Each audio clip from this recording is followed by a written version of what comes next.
Hey, you guys, it's the Koy Po and Dre. I love this guy. America's Got Talent. Everyone thinks he came in second, but we're gonna hear the real story. We're gonna hear everything about how he started, AGT, the whole nine, and it's kind of cool how you just popped in during the intro, and then you. Then you just leave and then come right back. We'll explain that later too. Preacher Lawson, what's up, my guy? What's up, man? I'm so happy you're on. Thank you, man. Hey, I'm glad to be. I can't wait to start this interview. I cannot wait to start this brand new. Let's start this interview now. We're in the Koy Po right now. My boy Preacher Lawson is here. You know Preacher Lawson from okay, I'm gonna say America's Got Talent. Is that right? Yeah, that's what most people know me for. Yeah, America's Got Talent. America's Got Talent. Almost won. Yeah. I think you came in second, correct? I was, everyone thinks I got second. I was like top 10. I just had this, it was like a Biggie Tupac rivalry. I don't know why I'm comparing myself to Biggie and Tupac. But it was like, I just was like beefing with the girl who won. So. Oh, you were? Yeah, not but like a real beef. It was okay. Yeah, I forgot. She was 12. So I yeah. I remember see now. Yeah. You didn't have a problem with her. You had a problem with the puppet. I had a problem with the people that were voting for her. That's so messed I'm like, up. She got plenty of time to look. I got bills. Yeah. She's 12. Yeah. I mean, if you gave her Skittles, she would react the same way to $1 million. Yeah. It's the same thing to her. Yo, that's so true, dude. When they're 12, they don't know about electricity. Bro, they don't know about laundry. They don't know about fast food every day. They don't know. They do know about fast food every day, but they don't know that it's. They think it's free. Yes, yeah, exactly. Whereas it's a means of survival. Exactly. I got child support. They don't know about using Jack in the Box ranch as real ranch. They actually have real bottles of ranch. They don't know about getting ketchup packets from McDonald's in the refrigerator. For later on. And it's in the egg section where the eggs are supposed to go. That's where your ketchup and mild sauce and all that. Yes. She don't know about that. There's Taco Bell sauce there, and it's like, I'm never using this, but it's always here. Yeah, they don't know about that. You're right, man. They should have a separate America's Got Talent for like 17 and under. Well, if you're not on your own, this is your talent show. Exactly. But then they would have less views because all the people that vote are kids. That's why. He's cut out. He's cut out. I can't hear him. You cut me out? Preacher. I'm cut out? He's cut out. It's on his end. What? It's on your end. My end? Yeah, I can't hear you. Oh, okay. There you are. What happened? I don't know. I got off my Wi-Fi. So okay. That was my bad. Maybe okay. It was my bad? No, that was my bad. Oh shit. He tried to blame it on you, man. Yeah, I did. This is why you had to move to Atlanta. Oh, This is the kind of shit that happens in LA, bro. Hello? God dang it. It's No, that. Damn it. I can see and hear you. What do you think Hello? it is now? I can hear you now. You can hear me now? Okay, cool. Yeah. Well, now it's just frozen. Is it good? God damn it. It's frozen? Yeah. Oh, man. We're hardlined into the network this week, Joe. We're hardly what? We're hardlined into the network this week, so we got fiber this week. Oh. We got the fastest internet. Oh, so it's not our fault. It's Preacher's. I'm gonna keep blaming him anyway. Saying like, hey, Joe, this is Preacher's fault. Yeah. Preacher's Preacher's doing a podcast on 4G. What? That dang 4G fast. 4G was fast. 4G was fast. I have a 5G phone right now. I know you have the phone, but you don't have the capability to run that phone, and that's fine. Preacher, we're still mad at if it wasn't for this girl, you'd pay for it. What girl? The 12-year-old. Oh yeah, You know what? I was having a good time, and then you bring this in 5 minutes in. I just got here. You're like, hey, Preacher, just a reminder, you're a loser. No, you're not. You're not a loser because to be honest, I totally forgot. I thought you came in second, so that's how much of an impact you had on that show. I think a lot of people thought you came in second. I'm not the only one. So yeah, no. Most people think that. I mean, all my fans think that. And I'm like, I'm gonna keep letting y'all think that. Yeah, I would. So I'm not gonna say anything. Yeah. But it's cool, man. That show was amazing. Yeah, it was incredible. I didn't think I was gonna get that far, but I did, and I get to be on tour and stuff. Are you on tour? Are you doing those drive-in tours? No, I can't. You're not doing that, man. You're like, I'm staying at the house. Yeah. Well, no, it's not that. It's just when the pandemic started, I was already on a tour, and the tour was sold out, and no one has returned the tickets. Oh, what? Yeah. Man, so your fans love you. And we gave the option, but no one's returning. And like, if I go into a market, say, if I go to a Houston, and I perform at a club, I sold out the arena there, and people are going to be like, what? So, yeah. So it's like, I got to wait because I'm going to play like the venue there. So I just got to wait for this place to open up so I can go back out. But people are holding on to it. New York, man, I sold out Radio City Music Hall. That's crazy. And they're still holding on to the tickets. It's been almost it's been almost a year. Yeah. So, yeah, man. Yeah, my fans' favorite comedian is you. No, stop. It's you, Fluffy, and Drew Lynch. They love you guys. Oh, that's great, dude. Yeah, it's cool, man. It's cool. But it's the Radio City Hall, that's like 10,000. Yeah, I felt good because I was selling out. I was in North Carolina. I was in Greensboro, and we sold out every show we had to add on. Oh, that's great, dude. It ain't Radio City Hall. It's not that. Yeah, but dude, you're living that. You're building your fan base. You know what I mean? I've been doing it 30 years, bro. You know what I mean? Wow. So, but like, wow, I'll be 30 in March. Exactly, bro. I've been doing stand up your lifetime. So I started in '89, but it's so cool how America's Got Talent just changed your life, and it was really cool to see how far a comedian advanced. Those shows, comedians don't advance, man.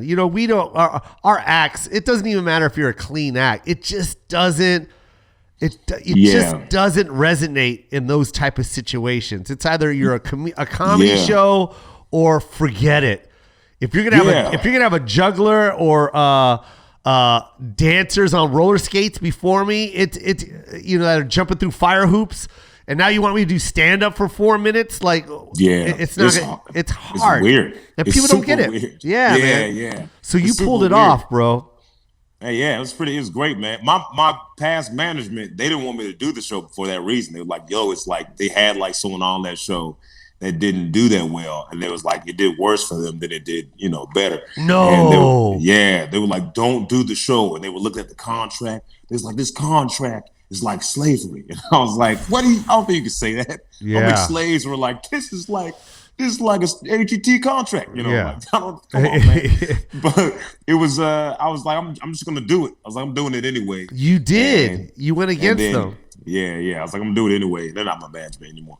But they're great people. Did they do a cattle call? Like, did you literally wait in line or you had a spot available? No, I mean, I had a spot available, but they did this thing where they hit me up. They hit me up on social media, and they were like, "Hey, can you send us a couple clips?" Yeah, and I was like, "Cool." So I sent them a bunch of clips. Oh, that's dope, dude. Like 5 clips, and then when there was time to wait in line, I waited in line, but I didn't wait in the outside line. Like I went inside, and I still waited about maybe like I wouldn't say an hour and a half or something like that, but they were waiting like 6, 7. I mean, I did skip, and then I auditioned in front of producers, and then after I auditioned in front of producers, then I auditioned in front of the judges, and that was kind of weird. That was probably the most nervous I've ever been in my entire stand-up career, besides my first time on stage. Yeah, it doesn't matter how. By the way, Dre's here. I don't know if you know. What up, Dre? Yeah. What up, man? What up? He has a tendency to be late sometimes, and it's fine. Yeah, you know what I mean. You get away with things when you're family, preacher.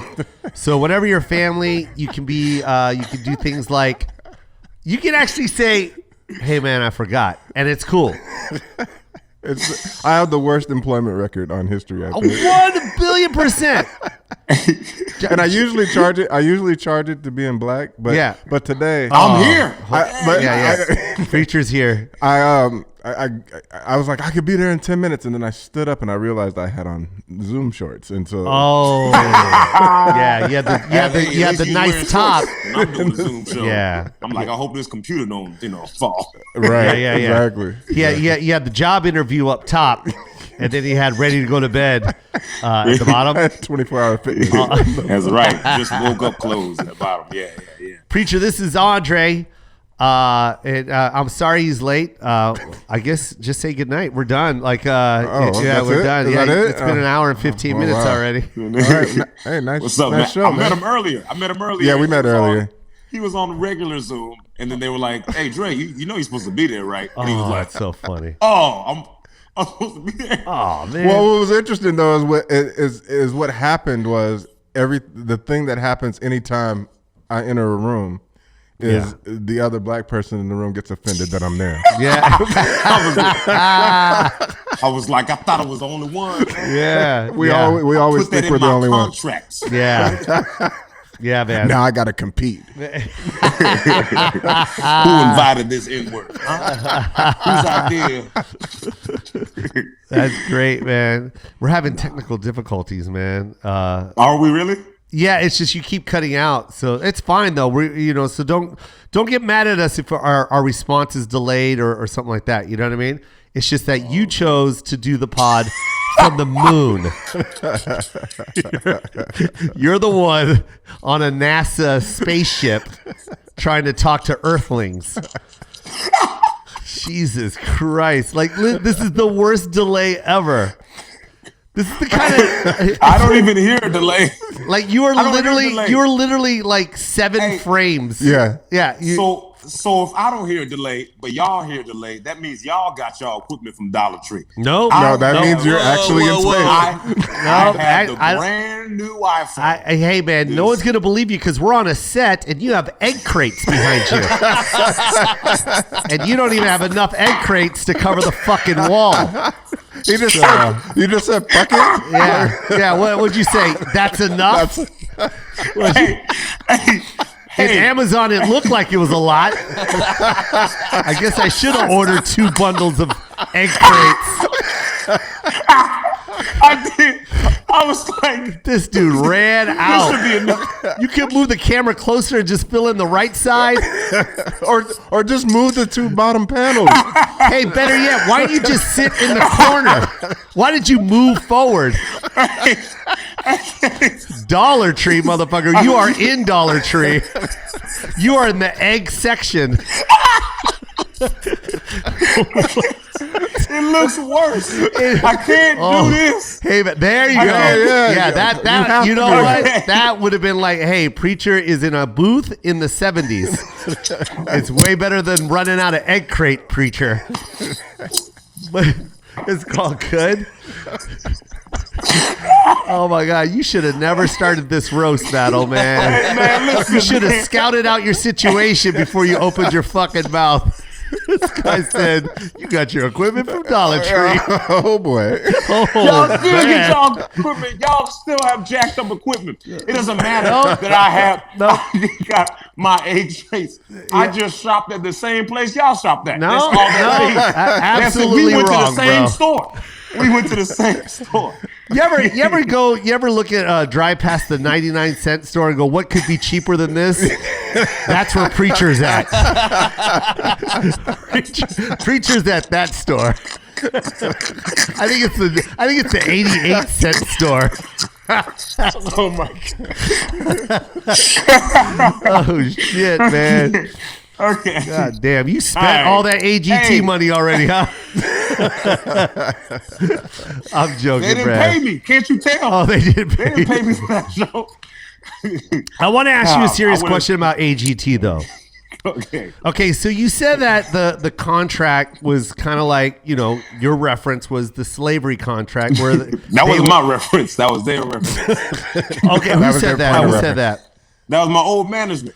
Okay, so basically what they were saying, they were going to own you for life, basically. Yeah. But what do they mean by that? Like when you go tour and you do public appearances, does AGT get a piece of that? Well, I think I didn't make it to the top 5, but I think the top 5. Oh, that's I think, okay. Yeah, I think they get like a percentage of the tour for the first years. I don't know. I don't top know 5? Yeah, the top 5, bro. So the top 5 gives them a percentage. You can come. Wait, so you can come in 5th place. Don't start saying stuff. Like, that's what he just said. I didn't say that. Yeah, you just said that. I don't know. Hey, I'm not in the top you know what? Hey, you know what? You should get better equipment. Now, you should get better equipment so we can understand you completely. Okay. Well, listen. You do know this is being videotaped, right? Yeah. This is all videotaped. This is called evidence. This is no longer a podcast. You know I'm really good friends with Howie, right? It's an interrogation. I set myself up. No, I don't listen. I think like a top 5, they get a percentage or something like that. But I was a top 10. Oh snap! Might see. Damn, wow. This dude should have never said shit, man. His one and only camera fell. I thought I was bad for being late. Man. You are late. Guess what? I was on time with my jacked up equipment. Hey, you're not preacher late. He's used equipment from 1998. Where is he? Who knows at this point? I am in a studio in the making, bro. No, I mean physically right now. You can talk all the smack now, bro. When you are at an open house. It's gonna look so much better than y'all. You guys don't even. Your studio doesn't even have it. Does he know what we see right now? Yeah, he has no idea what we see right now. We're gonna take a screenshot and show this to you, preacher. You are the animated voice of garbage. What is that? Saran wrap? Is that duct tape? Where are you, bro? Are you in a bubble? Like a physical bubble? I don't like this. I wouldn't either. I don't like this. You started off nice, Joe. You should have never said, I got a big house in Atlanta, because we don't believe you right now. It's big. This is the basement, man. Hey, we know. Yeah. This is such a nice basement. Hey, preacher, we know, man. You didn't have to tell us your location. We're joking, preacher. We're joking. Are you in a treehouse? Hey, did you buy a treehouse, man? Are you living somewhere where there's an actual house and you're living in the tree? God, listen, damn it! Hey. I don't. Fuck! I'm so mad they did this to you at AGT. How many tree houses got their own studio? Okay. What? I gotta fly. How many tree houses got their own studio? That's very true. That is very true. Yeah, man. Hey, man. You're right. That is a point. That's cool. Let's see the rest of your studio. Well, we have a virtual complete tour if you want to go on it. Yeah.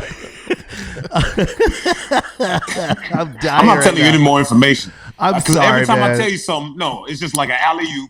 You take it and you're like, roast. Yeah, every man. Time. That's what I like about it. I'm a Seattle fan, so you're like Gary Payton and I'm Sean Kemp. You know what I mean? I'm smashing these backboards. So thank you for these lobs. Oh, he's gone again. Right. Am I gone again? Oh my gosh. Oh man. I love you, bro. I love you, preacher. Don't. No, we do. No, you don't. We love you, man. No, you don't. You not treat me like you love me. No, I do. We do, man. So, what was I going to say? How many years ago, by the way, was AGT? Was that 3 years ago? It was 4. 4 years ago, man. Isn't that crazy how time just flies like that? Yeah, it was super fast. I was like 19 3 years ago. I have no idea what happened. It was fast. Preacher, you made it. March. You made it to what? The top what? I made it to the top 10. I mean, I was on a bunch of Got Talents. I was on America's Got Talent season 12. I was in top 10. Then I went on Champions, America's Got Talent, and I got 5th place. What? And then I went Britain's Got Talent Champions, and then I got top 10. And I was on a bunch of them.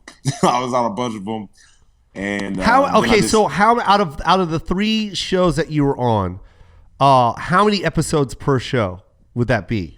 Equivalent to what, like 5 or 6 episodes? Yeah, so five season 12, and then 2 for Champions and 2 for Britain's Got Talent Champions. Bro, that's amazing, man.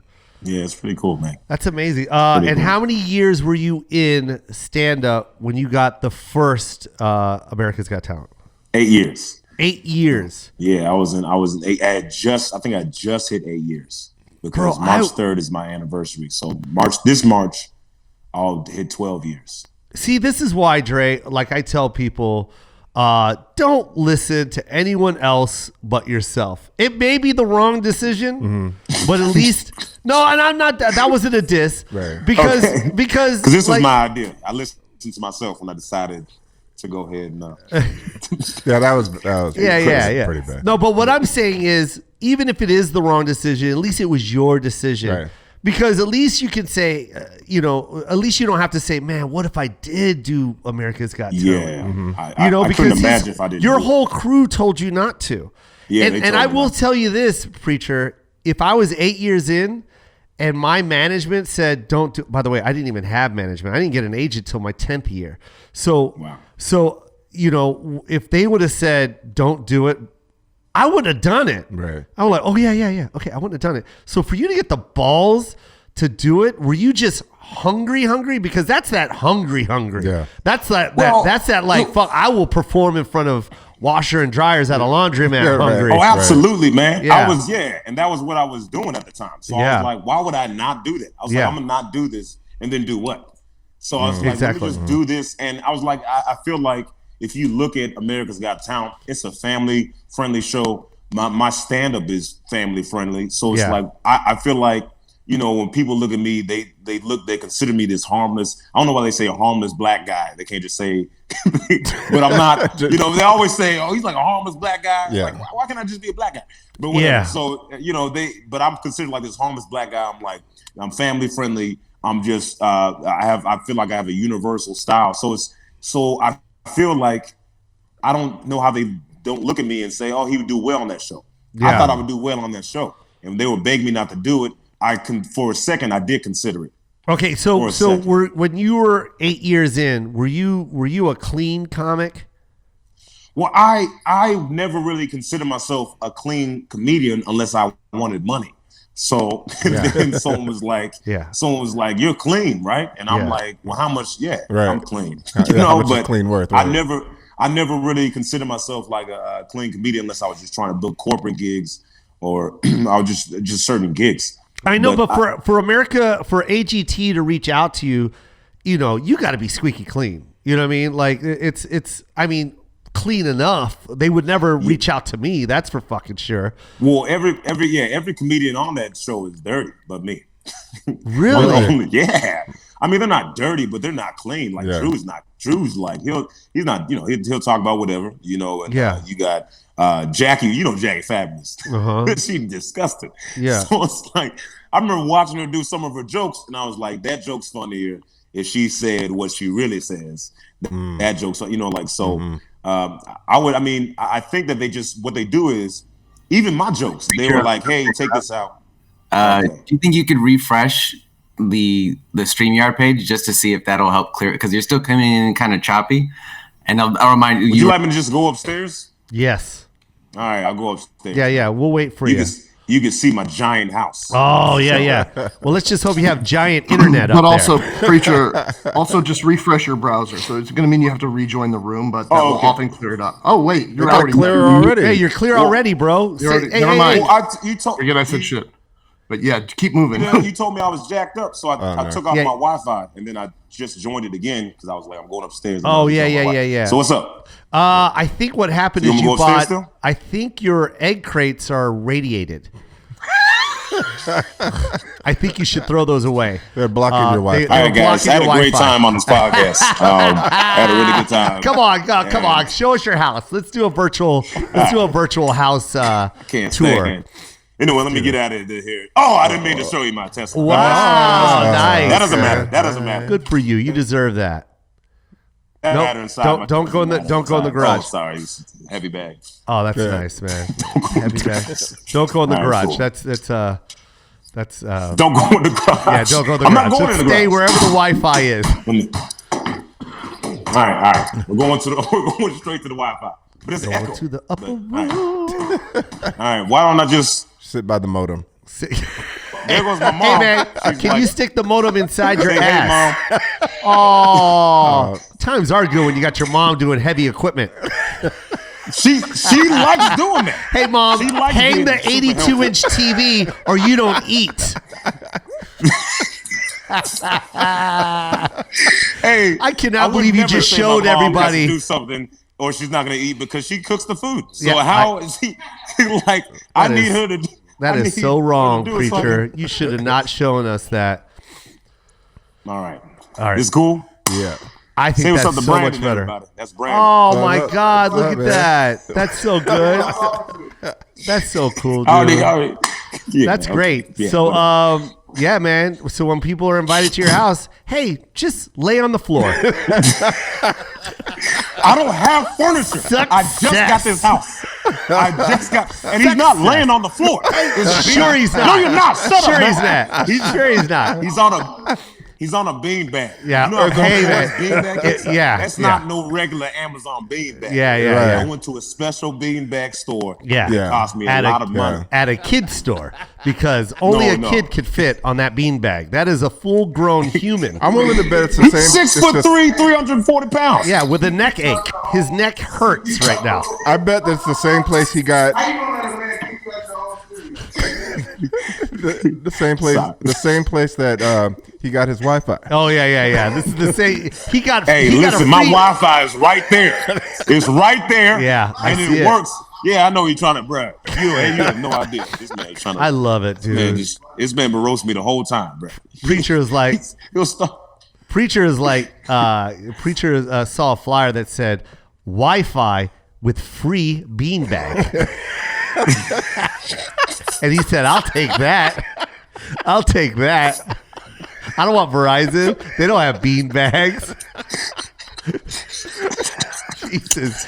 You got one of the biggest men I've ever seen laying on the wall. You got your mother hanging an 82-inch plasma, and you have egg crates stapled to a wall, and you're trying to shit on my studio? This guy. Who are you?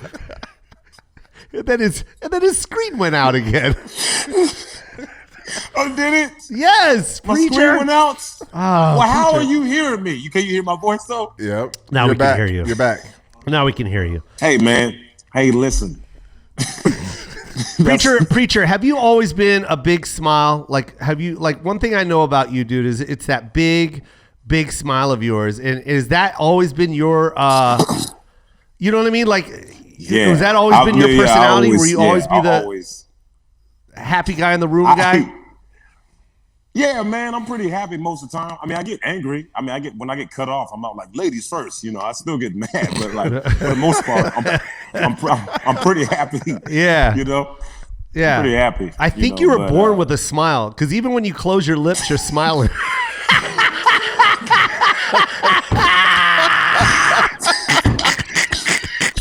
Man said I was born with a smile. Oh, shit! I'm fucking dead! I'm crying right now. This motherfucker closed his lips and he's still smiling. Close your lips, man. Preacher, close your mouth, man. Close your mouth. Just real quick, just close your lips. I know next Preacher, time. Close your lips. Close your lips and look at the camera. I'm not closing my lips, man. No. I'm gonna have my look. Hey, you can't stop smiling. Yeah, you gotta draw a line somewhere, man. I'm smiling. Yo, man, when your mom gave birth to you, the doctor was like, "You gave birth to a smile." That's a good trait, though, Preacher. Dude, quit trying to compliment me after you roast me. Roast me for like 10 minutes and be like, nah, but it's cool that you have giant lips. You know, there's nothing wrong. Bro, I am dying right now. I'm sorry. I cracked myself up on that one, dude. You do, though. You can't stop smiling. That's a good thing. That's a good trait. No, man. I'm not going to smile anymore. You can't. You can't. I cannot. Oh, how much you want to bet? You can't. Nope. Look like you're laughing to me. No, because you're trying to make me laugh. You're trying to make me laugh, bro. He's smiling with his eyes. That smile just moved up to your eyes. Yeah, man, your eyes tell a different story, man. Oh, shit, Preacher. So after, you can tell people. I'm sorry if I keep staying on AGT. I'm just trying to follow your career path because it's cool. That's all. After 8 years in stand up, you get on AGT. You don't listen to your management. You actually make it to the top 10, and now it changes your life. Correct? You go from from laundromats and weed houses and coffee houses and nightclubs that are comedy nights. No, I'm saying that's what I did. Right. I did weed houses. I did anything that had a microphone in it. You know what I mean? I performed wherever. I did a diner one time and they put a fucking piece of wood on top of a 8-person booth and performed in that. Yeah. So it's like you go from that and then you go into a comedy club as a headliner. You're like, what? Right. What is this? You got a green room? How was that transition, man? Was it crazy? It was super weird. Because hold on, let me finish the question. I'm sorry. Because when I got there, it was a gradual, long, like it took me years to become a headliner in a comedy club. You went from 8 years to overnight, because I think you went on an AGT tour, didn't you? No, I did a show. I did some shows with some of the top AGT contestants. Okay, but then you just went out and headlined. So I only did I think I did like 4 shows in Vegas. Yeah, and, that's right. I remember that. Yeah. And then you went on and just became Preacher Lawson, the headliner from AGT, correct? Yeah, I became Preacher Lawson, the headliner. You don't even know. Come on, man. Where's the I do that all the time. I'm sorry, man. I'm the worst, man. I'm sorry, Preacher Lawson. But I did go on. I was going on tour. I love that. As soon as I love you too, man. I just love you a lot more when you're not roasting me every 11 seconds. So you know what's crazy? Now, before I got on here, I was like, he's probably gonna try to roast me. I'm gonna get him back. And then it was like, as soon as he started going, I was like, you know what? Take this L, Preacher. Take the L, man. You're not gonna win them all because I couldn't defend my background. It was a lose. I was like, well, that is cardboard. I that from some homeless man's house. Just to put my in it. Yep. So but I started going on tour when I was immediately as soon as I got on AGT. I actually booked my first show for my first performance. Yeah. So I remember my first headline weekend was Tempe Improv. Woo! That was that's a great improv, man. That was one of my big ones. It was. I love it. I went there and I had like negative 14 cents, 87, $14.87 in my bank account. I was in the negative. I didn't have any money till afterwards. And then we got paid and then I cashed it. And then that's the first time I had like a little something, but I was so broke. Yeah. Like the first episode I had to borrow money from my brother to get a haircut, and my brother broke. So like that's how broke I was. I was like, hey, other broke person that's not as broke as me. You asked someone else to be more broke. Yeah. I was like, hey man, you want to be on my level? Let me get a haircut. and then the second episode, if you look at my hair, I didn't borrow money fast enough to get a haircut. So I looked like Django Part 2. So it was bad. Yeah. And then after that, I was able to get haircuts and stuff, because that show, I was able to go on tour. So it was weird. It was weird because like it wasn't a gradual. It was like, hey. It was overnight, right? And so. So you went from borrowing money for haircuts and then right when AGT aired or after you got out, right? After you were off the show, you went right to Tampa and that was your first headlining gig? Tempe. Oh, Tempe Improv. I thought you said Tampa. I'm sorry. Oh, that's beautiful too. That Tempe Improv is amazing too. Joel Bashkoff. So did you sell that out? I did not. I didn't sell out the Tempe Improv. But I did have a lot of people come. But it was only because I just had done the second round. Yeah. Oh, okay. I just had done the second round. But as soon as I got to the live shows, then I started like selling stuff out. It just started getting better and better. And I've actually sold out every comedy club at least one show. That's dope. It's been really cool, man. That's and then dope. I think I sold out Radio City Hall, but we just can't go on tour right now because no one's about to want the tickets back. But, yeah. I think you're reading a script because that's my life.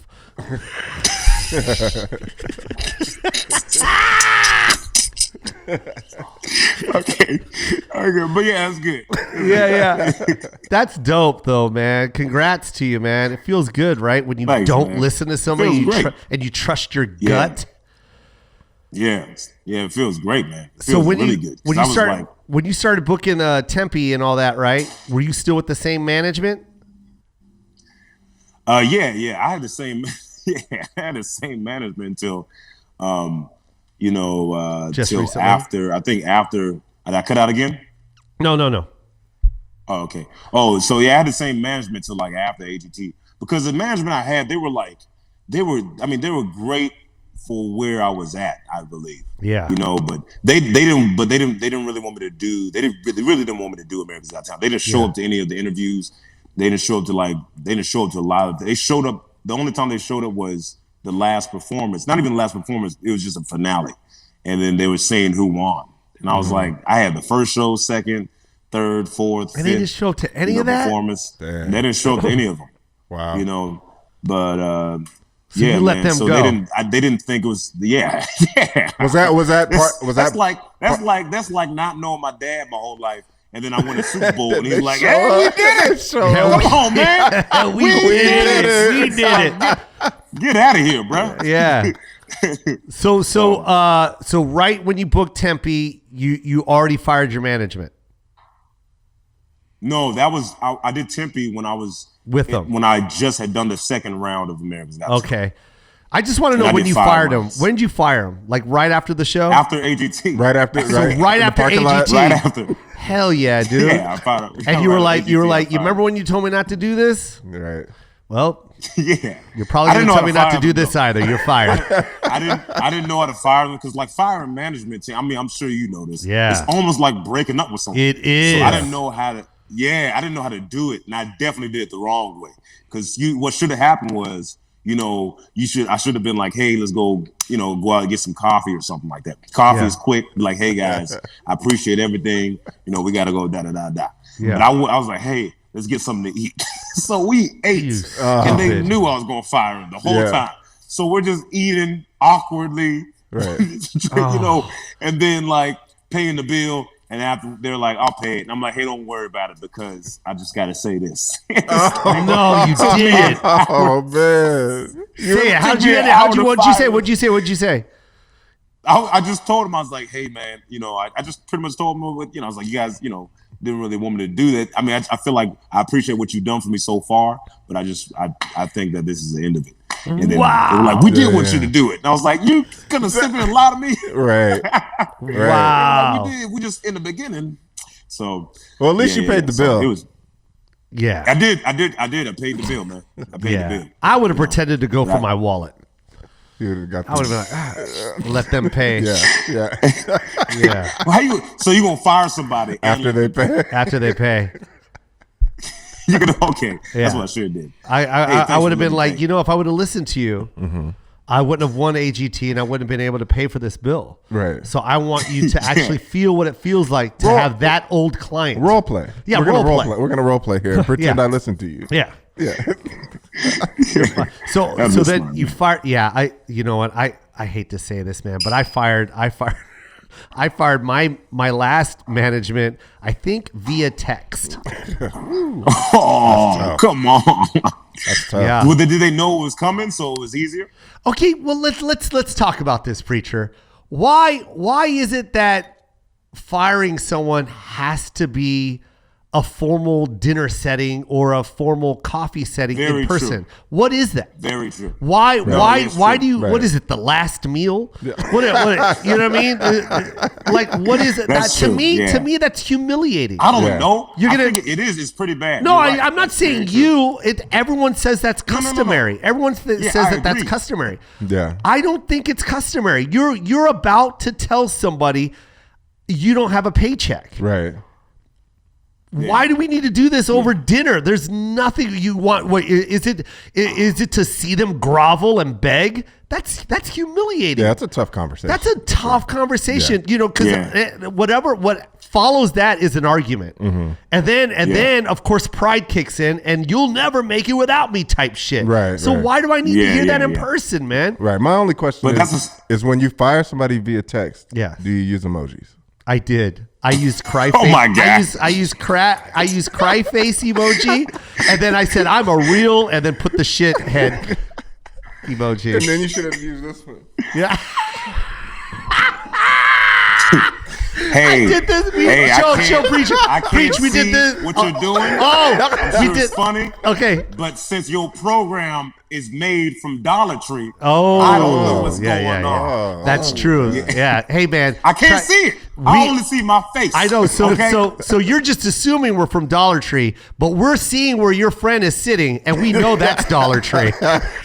That's Family Dollar. Okay, so it's a little upgrade. Family Dollar. That's Family Dollar. I know. Yeah, it with was free Family Wi-Fi. Dollar. Yeah. Hey, man. Yeah, he's actually running off of his. He's using his phone. I'm running off of Family Dollar Wi-Fi. Yeah. It's family Wi-Fi. If we put all our phones together. I think that's the same with breaking up. I think you don't have to you don't have to do that. You can do the same. I don't think there's anything wrong with breaking up with someone through text. It's like, it is what it is. I broke up with some girl, and this is when I was like 19. I broke up with her, and it was like, I waited till after Christmas. Yeah. I was like, okay, I don't want to break up with her before Christmas. But then it became this thing like, oh, he broke up with her right after Christmas. It's always going to be this thing. Yeah. Oh, it's right before. There's always going to be something coming. Right after New Year's. Yeah. It's so it's like, it's just like, hey, it is what it is. Yeah. Hey, I'm out. When did you break up with your girlfriend after Christmas? When was this? Just recently? I was no. I broke up with my most recent ex. Like I don't know, like a year, 4 months, 3 days, 8 hours. I don't even fully remember. Right after AGT. Yeah, he said, I don't fully remember. He went down to the last minute. I don't fully remember. We but broke the up Dodgers won.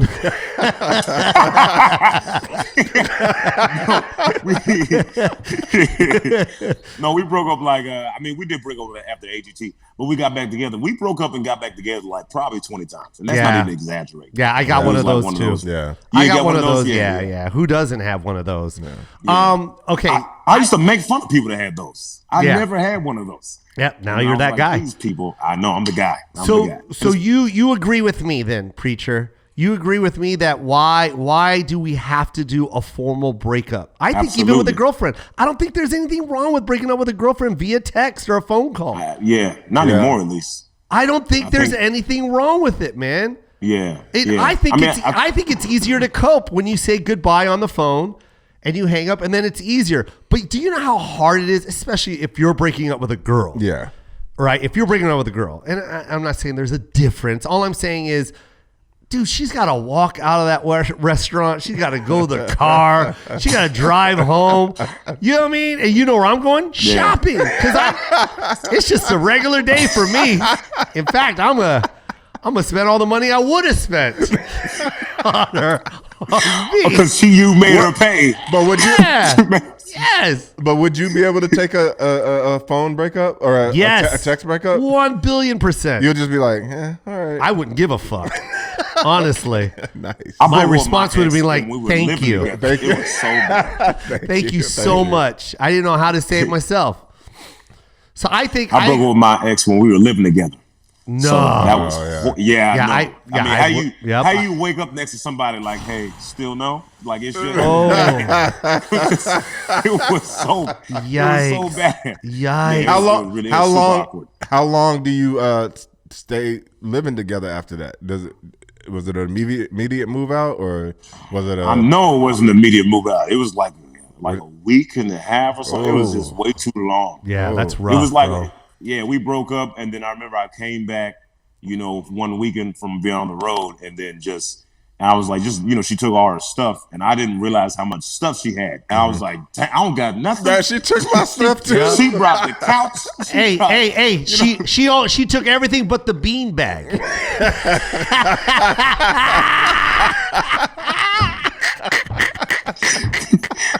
You haven't been.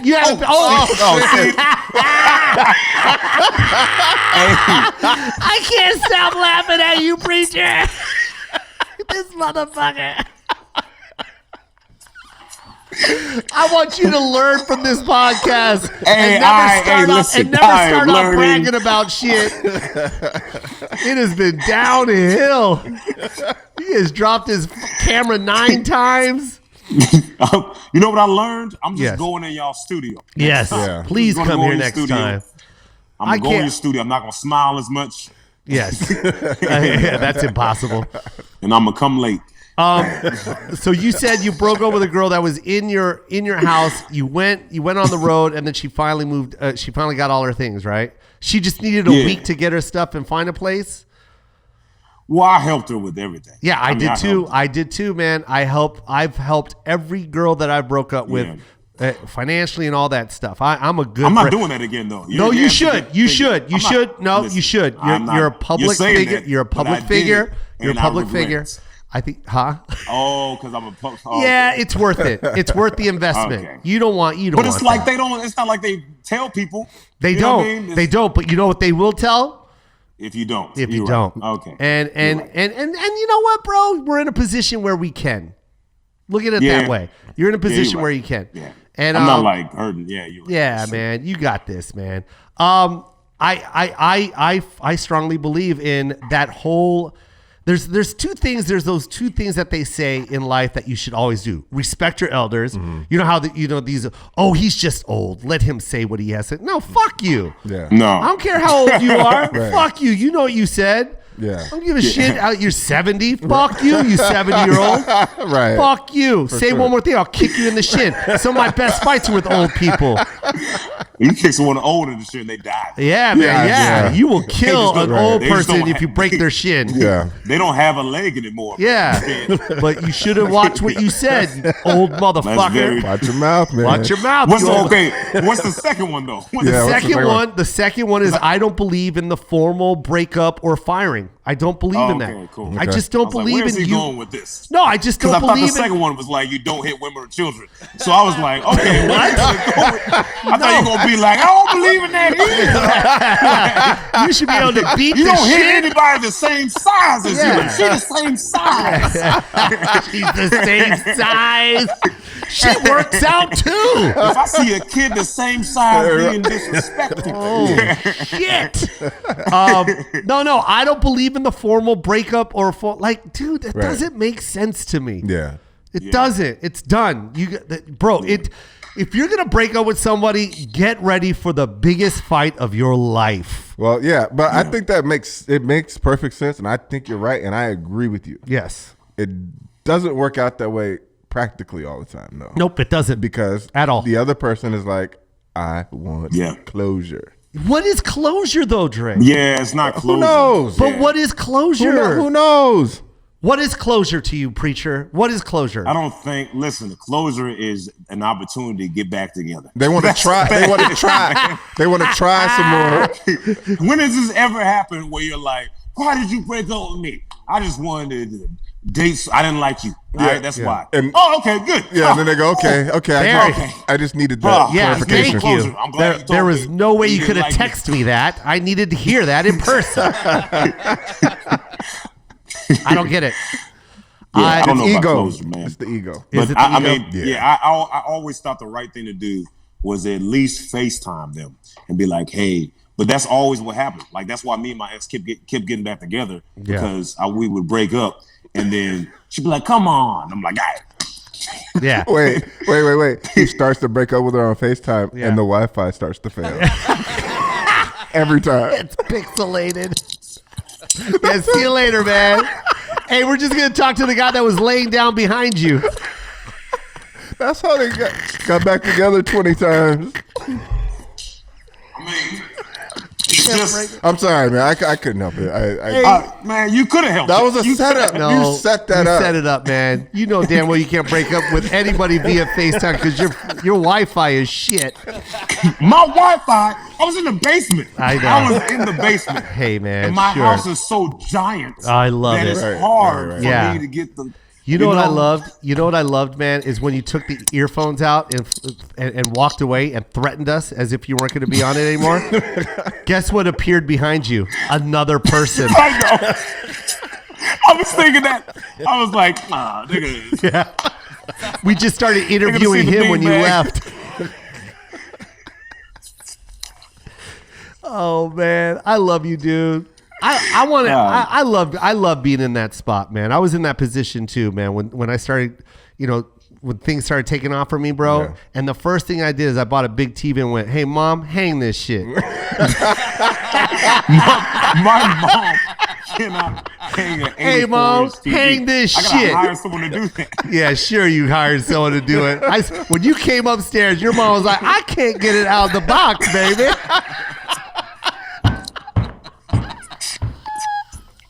Baby, what's a screwdriver? I can't get it out the box. Bye. And then he moved the camera. Oh shit. Oh my god. Oh man. Oh shit, preacher. I'm sorry, man. I'm so sorry, man. Thank God you moved the camera. Let you look at the home. Yeah, dude. I saw that. Thank God you moved the camera. Oh, dude, I'm sorry, dude. Is your mom still hanging the TV?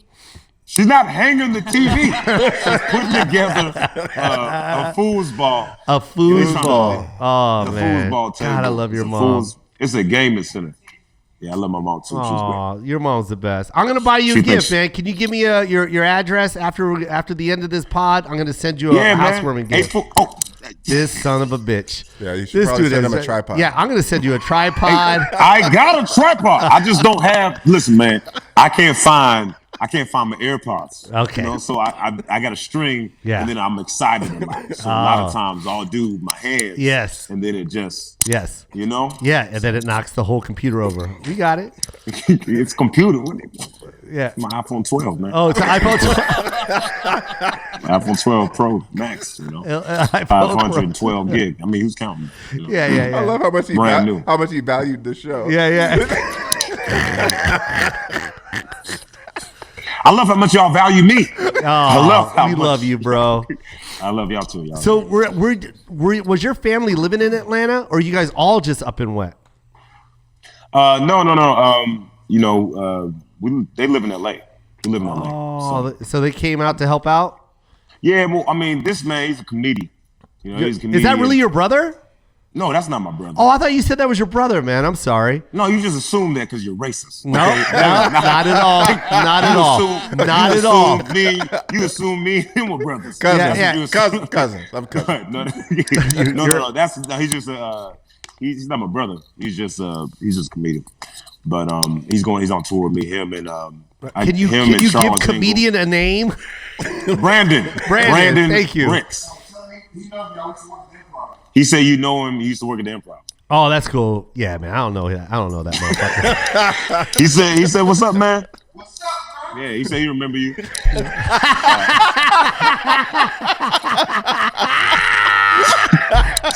Yo, keep it like that. Keep it like that. That shit was funny, dude. That motherfucker has no idea we're laughing hysterically at him right now. This is so good. Holy shit. God damn, that was great. Oh man, that's what you do right there. That's how you take care of your friends, bro. Yeah, man, come on. Don't let him find the shit out on his own. That was great, dude. As they watch this episode, man. Yeah. When are you going on tour again? I'm on tour now. Yeah. Where are you performing? Where are you going?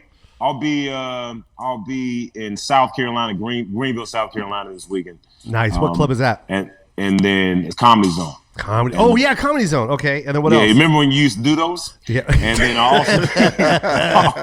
I'll also be in like Rochester, New York at the Comedy at the Carlson, and then I'll be in North Carolina, and March is all Florida.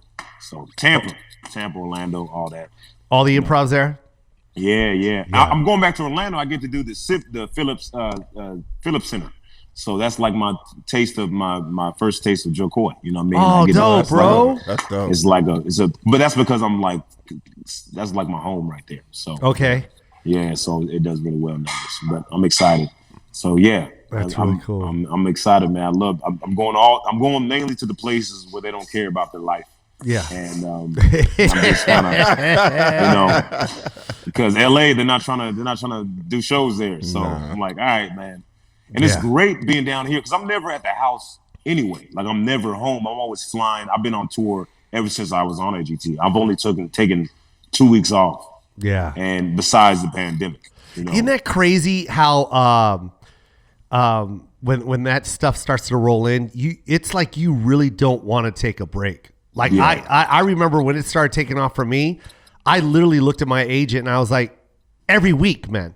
Like, like every week. Yeah. Like, is there 5 weeks in a month? Because I want all 5. Like, I would say dumb shit like that. Yeah. I want it every week, bro. Do not give me a day off. I remember they were like, hey, dude, do you want to do one show on Christmas? And I would take them. Yeah. I would take a Christmas Day show, and I didn't give a fuck. I'd be like, I'll just, I'll spend Christmas Day with my son and go do this show. I really did that shit, man. Yeah. Is that I'm a little bit more picky now, but in the beginning, I was just like, I don't care, it's my birthday. I just yeah, I'll call it Preacher Lawson's birthday show. Right. yeah. Swear to God.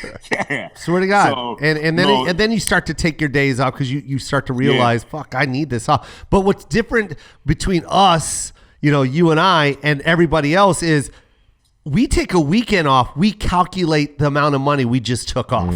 Yeah, that's the only thing. Other people take a weekend off and it's like, that's your weekend. I take it off and I'm like, Yeah. That's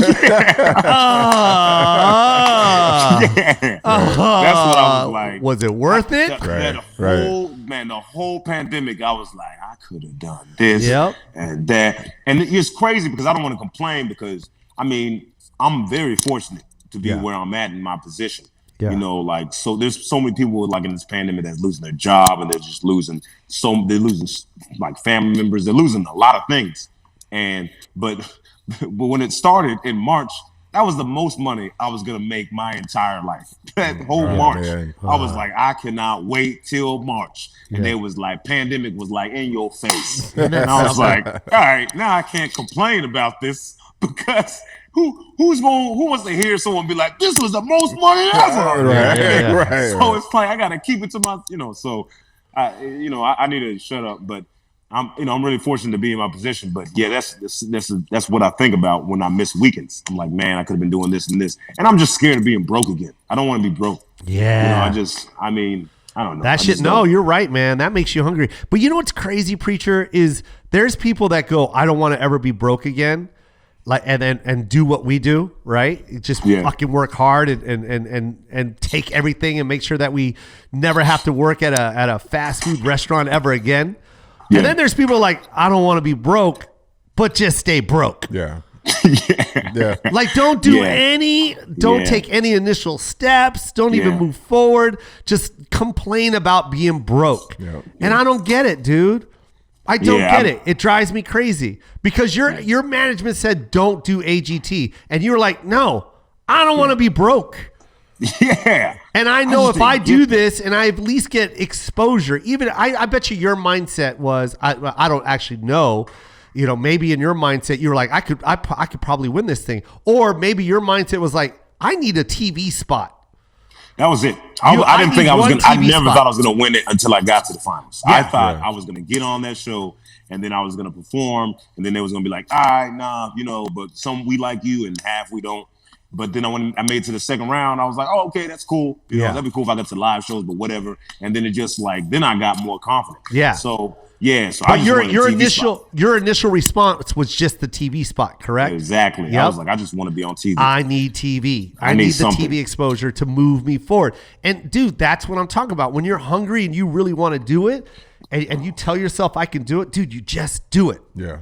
You just do it, man. I don't give a fuck what anyone says. You don't want me to do it? Why? It's bad exposure. You think? I don't have a chance of winning. Fuck you. I don't want to eat bread tonight again. I don't want to. I want to try and feed my family. So let me do this. I'm gonna do this. Yeah. People don't have that, man. There's something about that. Not everyone's cut the same way. When I feel like people are not like that, I try to honestly stay away from them because I feel like that energy rubs off. Yes. Woo! Yes. Preach. Preach. Wow. Preach. Oh boy. Yeah. Preach. Look at that. I'm with you on that. You know what's crazy, Preacher, is people don't recognize that. Yeah. They don't. They don't recognize that energy that's in the room right now is not beneficial to me. They always have an excuse for that. Yeah. Oh, you know how he is. Yeah, no, yeah. I know how he is, and I don't want that And I don't want motherfucker to be around. around it. Yeah, exactly. Yeah. And they could be like close, like family members or something like that. I'm like, hey man, I love you, but you got to be like right there. Yeah, and the worst advice you could get is from somebody who was afraid to do anything for themselves. Yeah. So they're sitting on the sideline looking at you and looking at moves you're trying to make, and they're judging the moves you're trying to make based on their own fears. Yes. It's crazy. 1,000,000,000%, bro. People it's that like make go ahead. It's I'm like sorry, with Preacher. Will Smith when on that that what's it called something that with his son. Yes. Something in Paradise or something. Oh, I that's don't know. crazy. What? I was just talking about that movie earlier today. He was like, "Don't ever let anyone tell you something that they're afraid to do or something." Oh, okay. It's, Pursuit of Happiness. Pursuit of Happiness. Yeah. Pursuit of Happiness. Yes. That was like really. I think that was really powerful. Mm-hmm. And man, it's just some people they think it's not. That's why he was begging me not to. They were begging me not to do America's Got Talent. I mean, really, like, don't do it. Yeah. Doesn't that feel good, Preacher? And he did bad. Yeah, it feels great. It feels great, right? Did they have a reason? Did they have a reason? Was there? Yeah, they had a client that was on there, and then that client did really bad, and so they just were like, So the thing with any show, it's not just America's. Any show in general, they have to have drama, right? So on that show, if you do good, they're like, that's the greatest thing I've ever seen in my life. And if you do bad, they're like, kill yourself. They don't use that terminology. Right. But they're just, they always like the worst thing I've ever seen. So that's what they did. He did bad, so they made him look really bad. So if I did good, they made me look. But I feel like they made me look. But you believed enough in yourself to know that you would do well enough to have a positive outcome. I thought I would do well, and then if I did bomb, I just didn't think I was gonna. I just didn't see myself bombing on there. I was like, I'm not gonna. I just don't see myself bombing. I said, I think I've been doing enough shows. I said, I think I'll be fine. Like I think I always lacked confidence. I think up until before I moved to Los Angeles, like I didn't want to move to LA, and there was this. I was in Fort Myers, Florida. And I was doing stand-up, and this one guy, I forgot his name, but I was featuring for him. He's like, what are you doing here? And I was like, that's funny. He's like, what are you doing here? And I was like, well, I'm featuring for you. He's like, no, what are you doing in Florida? You should be in LA. And I was like, I don't have to be in LA. I can do stuff online, and I can do it here and then blow up here. And I was really scared, but he goes, how old are you? And I was like, I'm 24. And he goes, man. He don't say man because it's two black people talking to each other. So he goes, he goes, if you don't, he's like, you 24 years old. You can stab somebody, get out of jail, still be younger than me, and I'm still trying. I'm like, you could have thought of a different analogy. Right, yeah. But like, I get it. Yeah. And then I was like, all right, so maybe I should stop playing because I never actually tried because I was scared I was scared of being embarrassed for failing, but I was like, I don't think I want to go through life like not knowing I hadn't even tried my hardest. So I was like, all right, I decided right then, I was like, I'm going to LA. Then I had won the funniest comedian in Florida. And so that kind of helped my confidence. Yeah. Mm-hmm. And then I moved to LA and I did a Seattle competition. I ended up winning that. And so I felt pretty confident about doing well on the show. So I was like, I don't think I'm going to bomb. I don't know why you guys think I'm going to bomb and why you're managing me with no confidence in my stand-up abilities. Yeah. And so I was like, I'm going to do it. And I did it. Wow. Yeah. So, congrats to you, bro. That's dope, man. That's really dope. Thanks, man. Because if I was your manager, I would have said the same thing. And I'm being 100% serious. I don't like TV situations like that. I would never, ever in a million years join it. It's like I said earlier, it's walking into a fire. You could be, like you said, that one comic, like he's a great comic, but unfortunately he had a bad set and then they made him out to just be a bad comic. He wasn't. For the sake of TV. For the sake of TV. Yeah. And that's, and that's kind of fucked up because they should understand that's a responsibility that they hold. And for them to do that is like career. I know, but it's career ending though. Thinking of their show. I know, but but they should feel That, you know what I mean? Like you're ending someone's career, bro. You know what I mean? You could have a bad night. Yeah. A lot of us had bad nights, dude. You know what I mean? But you have a bad night on that show, and it's pretty much the end of your career. Yeah, so I probably would have said the same thing to you. So for you to go and do it, that's pretty dope, man. A lot of people don't take that chance. It's all about that risk, man. Yeah. And you made that risk happen. Yeah, well, man. Yeah, man. Now look at you. Yeah, man. Got your mom making an airplane. Okay, here it goes. Is she building a house? Yeah, I was like, I got to explain to everybody on the pod because they don't know if you're love. Wait a second. Yeah, there was love until your mom started building a house out of steel. Yeah, she's dropping wrenches back there. I don't know. Your mom's changing the transmission in the living room. All right. I can't wait to hear like that power the drill. Yeah, the power drill. She's building. It actually sounds like a race car thing. She's building something. Preacher, what do you have? Building my race car bed. So what do you want to do now that you have the tour? You know, because the tour is going to be your livelihood forever. You know what I mean? That's the cool thing about this situation. You're always going to have your public appearance. So what is it now? Where do you go now? Other than build your now you got to build your fan base twice. You got to build it. Yeah. You got to get people to come back now, and that's very important. That was always my goal. When I was on the road, I was always like, all right, I sold out 2 shows. I need to sell out 4 when I come back. And it was like it was a goal. Every city I went to, I was like, so how did you do that besides be just super funny? What were you doing? It was shaking hands, taking pictures, handing out cards. I handed out so much free merch. I handed out a lot of free stuff. Oh, I gave out so many like postcards and DVDs. I used to make DVDs at I don't even know if they have these anymore, but this is during the DVD era. You know what I mean? So I would make stacks of DVDs, right? I would take like 200-300 to a city, and literally I would sell them for $5, and then I would probably have like 150 left over, and I would literally hand those out to people and sign them. I would literally give them away. I always made sure I didn't go home with anything, and that was my way of like, these people will always remember that. You know, they will always remember that. Take a picture, sign it. Here's it, blah, blah, blah.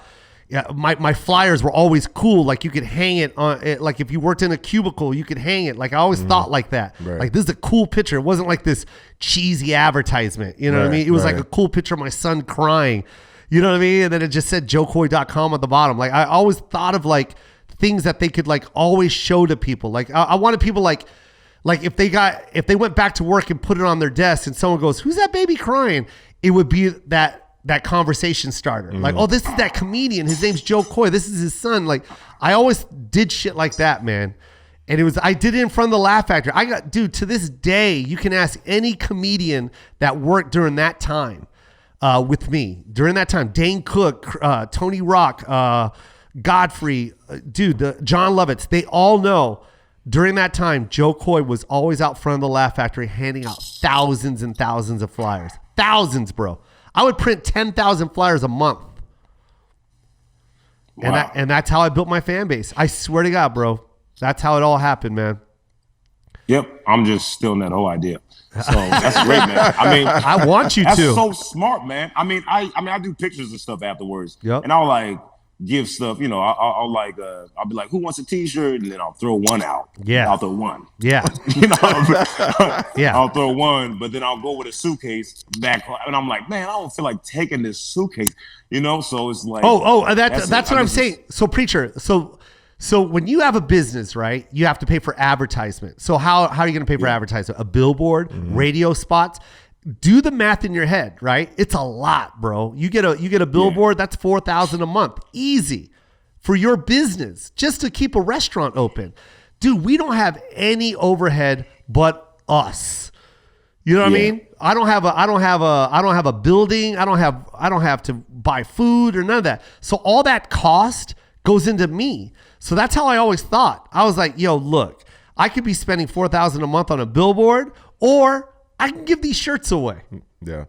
And I would sell as many as I could. You know what I mean? But come Saturday, Sunday, or Saturday late show and last show Sunday, to me, I'm like, fuck it. I'm already in the positive. Yeah. I'm already in the positive because they paid me for this week anyways. Yeah. Yeah, that's why I feel like the merch is extra. The merch is extra. Like, so extra. How do you want it? Do you want your merch to go home with you and do nothing and sit in a suitcase? I swear to God, this is how I thought, bro. Or do you want to give it to a couple hundred people who are going to walk around in this city wearing your shit? Wow. And every time someone goes, yo, what is that? Oh my God, Preacher Lawson. You know that guy from America's Got Talent? We went to go, you're not going to believe this. He gave us this shirt. It was the best show I ever had. Wow. Yeah. And I swear to God, bro, they come back. Andre knows. Story, yeah. Andre comes to shows. I'll be in an arena now. And people come up to me with the same DVD that I handed out 11 years ago, bro. True story, man. True story. Asking me to take pictures with it, or people come up to me with T-shirts From 10 years ago, bro, and that I handed out. Like that shit, tangible shit, and not only that, Preacher. I also want you to have the mentality of like you're not doing it as an like, oh, I'm gonna get this back. You do it because you genuinely love doing that. Like I loved interacting, and I loved genuinely giving someone a T-shirt. You know what I mean? I enjoyed it because to me that's nothing. The T-shirt's nothing. I made a ton of money off of the door. Yeah, I'm good. Yeah. So here's a T-shirt. Thank you. This is my thank you for you coming to my show, man. You know, someone coming to see Preacher Lawson is more than just a ticket. It's a 2-weekend investment for them. The minute they bought your ticket, bro, they have been talking about it nonstop for 2 weeks, planning. There's an outfit that's purchased, or there's an outfit that's picked out. Right. There's a meal that they're deciding on. Ooh, let's go to Cheesecake Factory before the show. You know, there's this whole event that's planned out just to see you. They don't just walk up. Right. Like this is so you got to treat them like that. You got to respect that. You got to respect that evening and understand that it's more than just a ticket. This is the moment they have been waiting for you to give them a shirt. Their fucking mind is blown, bro. Blown. And that's what it is. And that was my secret. Yeah. Man. That's so cool, man. I mean, that's just like I don't think about stuff like that. I mean, I had we had a sold out weekend in North Carolina, Greensboro. Yeah. And then my mom was like, wish them Valentine's Day. And I was like, oh yeah. Happy Valentine's Day, y'all. Like I wasn't thinking that they had planned their. I'm just so focused on like not bombing. Let me give them a good show. But that's crazy, man. Yeah, you always got to remember that each person at that table, this was something they've been looking forward to for a long time. And Preacher, you got to remember this too. You probably got fans that have been researching your calendar and waiting for you to come to North Carolina or waiting for you to come to Rochester, like literally researching you. You got to respect those people, man. That's your real fucking fan, man. And they like literally, they're like, finally, he's coming. Yeah. They'll go to the Rochester Comedy Club website and be like, oh, fuck, he's finally coming. Let's go. I'm there. Front row. I need to see him. Yeah.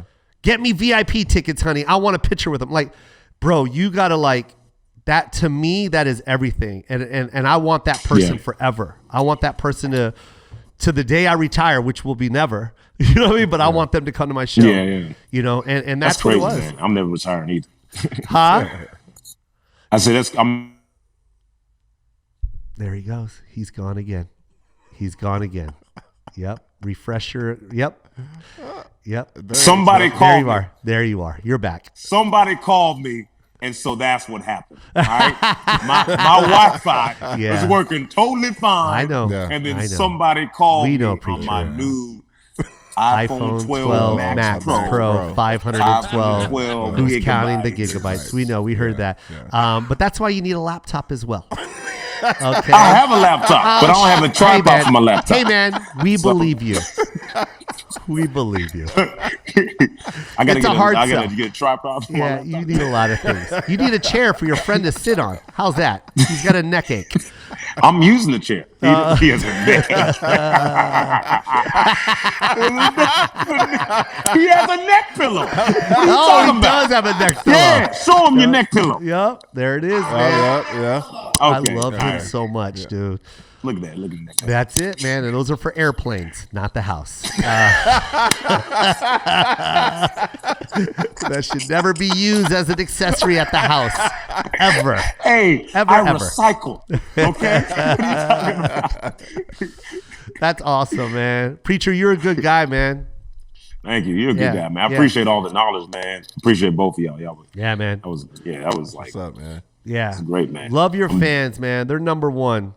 They're number one. They really are. You gotta, we tend to distance ourselves sometimes, and you always gotta pinch yourself and remind yourself, like, these people are the reason why you have a beautiful house in Atlanta, bro.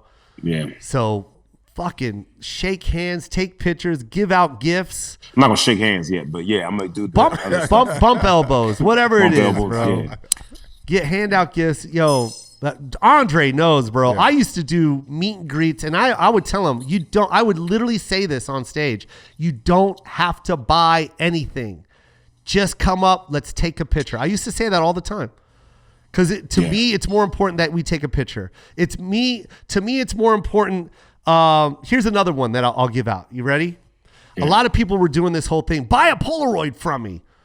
And everyone was like, yo, like I would always hear this when I was doing the clubs. They would go, oh man. And by the way, no disrespect on anyone's hustle. I'm not dissing your hustle. So if you take this the wrong way, I'm sorry. If you're selling pictures, that's great. You're supposed to. Who doesn't? Right. What I'm saying is the way I looked at it is, do you want to try and sell as many pictures as you can? You walk away from the night selling 50 pictures? Which is a lot of money. That's great. Right. Or do you want to let 300 people go home and post it on Instagram, and then each person that posts, I'm sorry, I'm trying to talk to you, but there's some type of robot fight in your I think there's two robots fighting in your living room. Bumblebee is transforming in the background. Bumblebee is fighting a Decepticon. I don't even know the robot's name, but I know they're definitely fighting in your living room. I hear that pop too, man. But what I'm saying is, do you want to sell one fan a picture, or do you want to give that picture for free to that fan and let him post it and let him show 400 people that follow him? Exactly. Free advertisement. And then you do the math. You do 1,000 of those. You average it out to what? Each person has about 400 people. Yeah. That's 400,000 people that know that you're in Tampa, Florida. That's 400,000 people that know that you're in Tempe, Arizona. To me, that's more important than a $10 picture. That's how I always looked at it. And I always told them, tag me and I'll hit you back. Right. I always did that. So that's what that was always my mentality, bro. I also do some other shit that I'll tell you on the phone that'll blow your mind, bro. Yeah. To this day, I still do. Dre knows what I do. He knows our mail guy, Arthur. You know what I do. There's some shit I do to this day that I guarantee no one's doing. And I'll tell you what I do when we get off of this pod. Okay, cool, man. Yeah, man. Cool. I love you, Preacher. That. You're such a good guy, man. Thanks, man. I love you too, man. I don't have any self-esteem anymore. It's all gone. Mom was your biggest supporter? Absolutely. Yeah, I can tell. She's my biggest supporter. And, I got to give a shout out to my ex. She was like a crazy good supporter. I mean, my brother's been, my family, but my mom has been like my number one fan since she took me to my first open mic. She's been my number one supporter since forever. So she was in Florida during that time when you started stand up? I started in Memphis, Tennessee, actually. Oh, Memphis, and she took you to your first open mic. Yeah, and then at the University of Memphis. Oh, really? Wow. Yeah. So you did a college open mic? Yep. Yeah, college open mic. Wow. And then they booed me at the end. I didn't catch it till years later. Yeah. But I did a joke about a family member being overweight, and I didn't know it. This is my first open mic. Yeah. I didn't know you had to be overweight to make a joke about someone being overweight. Yeah. Unless you're crafty. But I did that. And someone was like, boo! I was like, just one, huh? Okay. Wow. So then from Memphis, then you guys made the move to Tampa. Your mom moved to Tampa, or what? What happened? Oh no, or to Florida. I'm sorry. Yeah. So I moved. I started in Memphis. Went to Portland because Portland was like a better comedy scene than Memphis. And then, but I was kind of like, I didn't have a place to stay. So I was there for like 7 months, and I went to Orlando, Florida, because my siblings, they were working for Disney World. And my mom, she was like, "Hey, come stay with me if you need a place to stay." So I went to Orlando, and then she like moved to China the next day. And I was like, "All right." What? Yeah, she moved to China for like 8 years. Wait, what? I was like, "This is a setup right here." Right. Yeah. Why'd your mom move to China? She got a job teaching English. Oh yeah. Good money. So yeah, she made pretty good money, benefits, and okay, so when you graduated from the University of Memphis? No, I got a GED when I was 16. Oh, okay. Yeah. You just went. A lot of people don't know that. I don't. I used to feel embarrassed about that. I wouldn't. I don't feel it anymore. But I got a GED when I was 16. I went to this program called Job Corps. Mm-hmm. It's like, have you heard of it? Yeah. No. Yeah, yes. You haven't heard of it? Okay. I know about it. Yeah. Okay. That's us. It's us. Yeah. What is it? I'm sorry. It's like a baby. Yeah. So I went to Job Corps. I didn't know Job Corps was Job Corps. I thought it was just some other program that can just rate your way to getting a high school degree. So that's what they told me. But I just whatever. I went and got GED when I was 16. So I just started doing stand up. That's great, man. Yeah. And then you went to Portland 7 months, didn't work out. Then you moved to Memphis. Then you moved to Florida. Yeah. Mom moved I went to China. Orlando, and then I was in Orlando for like maybe a year, and then I moved to LA, and I was like, I'm gonna do it. So I moved to LA, and I was there for 2 months, and I was like, not ready. And then I moved back to Florida, and then I came, and then I was. You met the black guy. You met the black guy that said I met the black guy. You could go to prison for 24 years and still be young, get out and be as young as me. Yeah, horrible scenario. Yeah. I know, man. I was like, all right, man. That's cool. And then it started coming together. So that's cool, man. LA, yeah. And never in your mind did you think, nah, I don't want to do stand up anymore, or you just kept absolutely. Going? I feel like you've done that at some point, right? I wanted to quit right when my son was born. Oh, why? Because you were like, I just want to. I wasn't making any money. Oh, I was making $100 gigs here and there. How long were you in? When my son was born, my son was born 2003. I was 14 years in. Oh my God, that's crazy. 14 years in, and I barely had, not an agent, manager. I barely got a manager. Just got Jamie Masada at the Laugh Factory. Barely. Just got. So wait, what was your thing where you finally was like, finally, I'm making money? Like The Tonight Show. Oh, okay. When I finally got Montreal, which I didn't understand. I love you, Robbie Praw. I'll always love you, Robbie Praw. But Robbie Praw put me through a fucking Montreal audition 3 years in a row. He would always pass me. And for every year, he felt like I was about to get brought into New Faces. Like, oh, yeah, okay, we just want to look at you one more time and bring me to another club. Perform again. Okay, all right, so you made it to this. So we just want to see you with the final 5, if we could look. And I'm like, oh, sweet. I go perform, and he's like, yeah, we went ahead and we chose 2 other guys. I'm like, motherfucker, dude.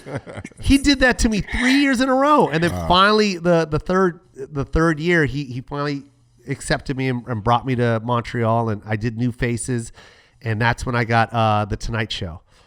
I still remember Bob and Ross. They're the ones that gave me The Tonight Show right when I walked off stage. And my first agent walked up to me right when I got off stage at Montreal. And when I did The Tonight Show, that's when I was able to quit. Bro, I was working at Nordstrom Rack on Sepulveda, right by the freeway, the 405. And I did The Tonight Show. I didn't know how many people watched The Tonight Show. And then I got a standing ovation on the Tonight Show. And the next day I'm getting shoe. You know, Nordstrom Rack, they hand you a shoe and you have to go get the other shoe. And every female, I swear to God, preacher, every female walked up to me and was like, oh my God, you were on the Tonight Show last night. You were so funny. I'm like, thank you. Can I get this in a size 8? I'm like, motherfucker. I would go to the back just crying like, this sucks. The most amazing shitty compliment ever. Right. Swear to God. You were so funny. Oh my God, I was crying laughing. Do you have this in a 9? Like, bitch. I would go in the back, throw her shoe, come back, and I couldn't find it. But okay, and the reason why the Tonight Show made my career change is because right when it aired, literally like a couple months later, I got like this big TV deal with this company called Amp Mobile, and they made me like the face of Amp Mobile. I was like the Verizon guy. Can you hear me now? I was that guy. I was the Amp Mobile guy. I had like commercials. They put me on this tour. I had to do these conventions where they brought all the cell phone buyers, right? And then Amp Mobile would invite all these buyers, and before they would sell the phone, they would have entertainment, and they would have like a DJ and then a comedian, and they paid me fucking fat, bro. Fat. It was sick, bro. Wow. Like, I'll tell you how much I made. I was making, I think, $7,000 a show. Damn. $7,000 a show, bro. Yeah.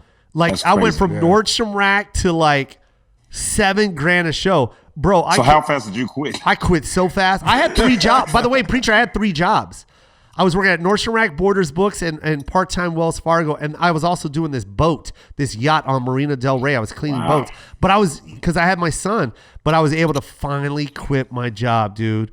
I had all that money. I was like, yes, sir. Right. Nice. I'm out. You know what's crazy is none of them wanted me to quit. They loved coming to the Laugh. Like they supported me, man. My Wells Fargo crew, they loved me, man.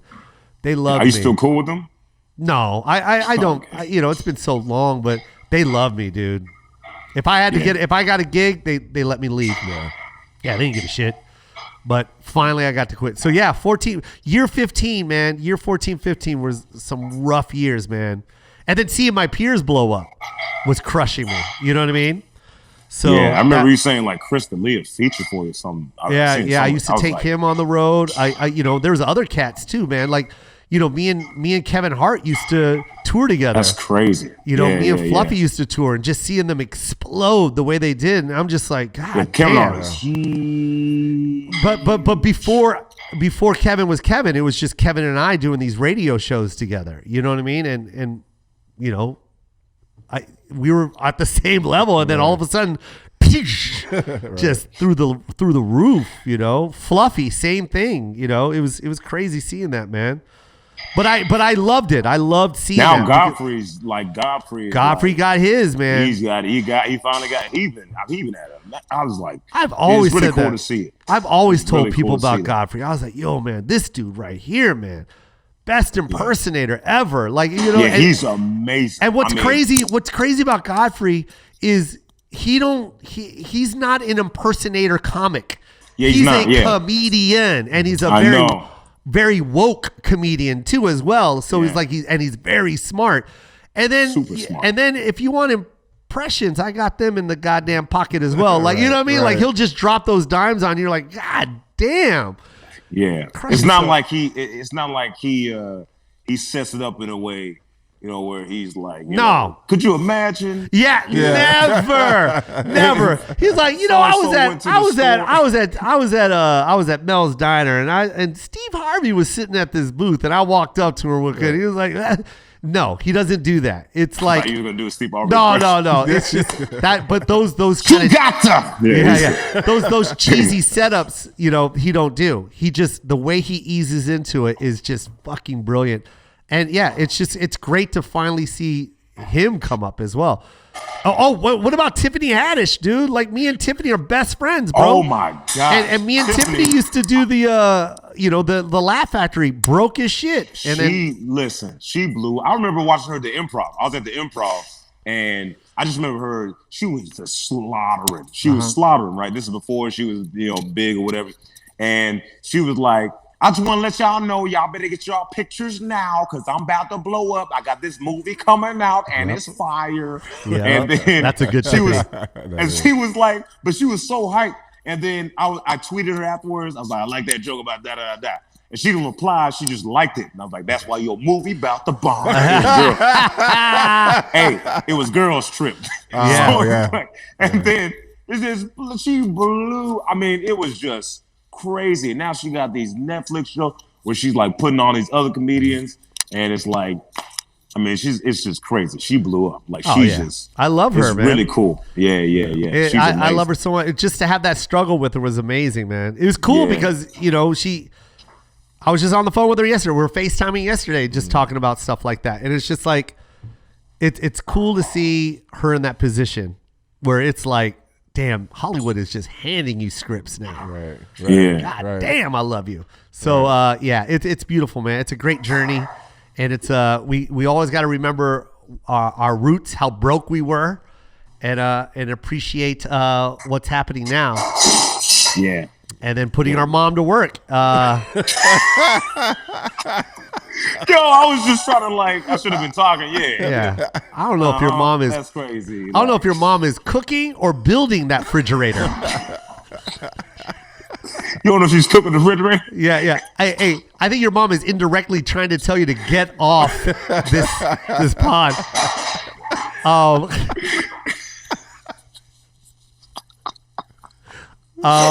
I apologize to all the listeners. That is Preacher's mom. She's obviously pissed off. I'm going to do an impersonation of your mom while she does the sound effects in the back. Build a foosball table. I've never even made it. I don't even know what a foosball is. Make me build a goddamn foosball. This motherfucker bring me to Atlanta. Call these bowls, motherfucker. These ain't bowls. I'll get you bowls. How am I supposed to eat? Got Junior sitting on a beanbag. Big motherfucker got a neck ache using an airplane pillow. Motherfucker. Fuck. Trying to talk about success. I ain't seen none of this. Had to go to China for 8 years to support his ass.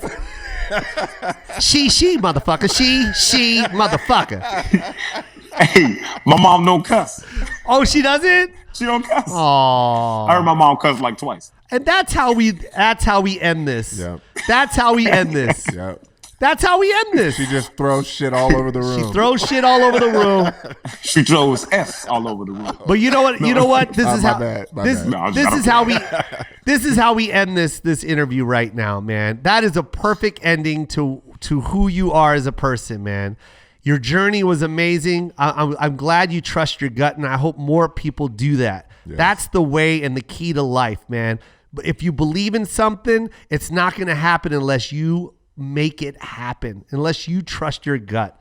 Don't listen to anybody else. Get rid of that negative energy. Absolutely. Even if it's someone in your family, you don't need it, bro. We all were blessed with life, and it's your life to live. So enjoy that life. And just the fact that I know that your mom doesn't curse shows me why you are who you are, man. That's why you did AGT. That's why I said you're a clean comic. It's your upbringing, man. It's your surroundings. She's here building a fool's table for you right now, man. You got good family, and you're a good person, man. That's why you smile all the time, bro. Yep. Thank you, man. I love you, Preacher. I love you too, man. Thank you so much. This was a lot of fun, bro. Absolutely. I'm gonna text you. I think I have your phone number, but if not, I'll get it real quick off the air, and okay. And then tell me your address, because I'm gonna send a maintenance man to actually build the shit, so your mom doesn't have to continue building shit during your interviews. Hey, that's what happens when you have rich friends. They send maintenance men. You need to put this TV up. Yeah, let me put that TV up for you. No, I love you, Preacher. I love you too, man. Keep shining, my guy. Yes, sir. Yes, sir. Thanks for having me, man. Thank you. Sir. That's Koy Po. We're out.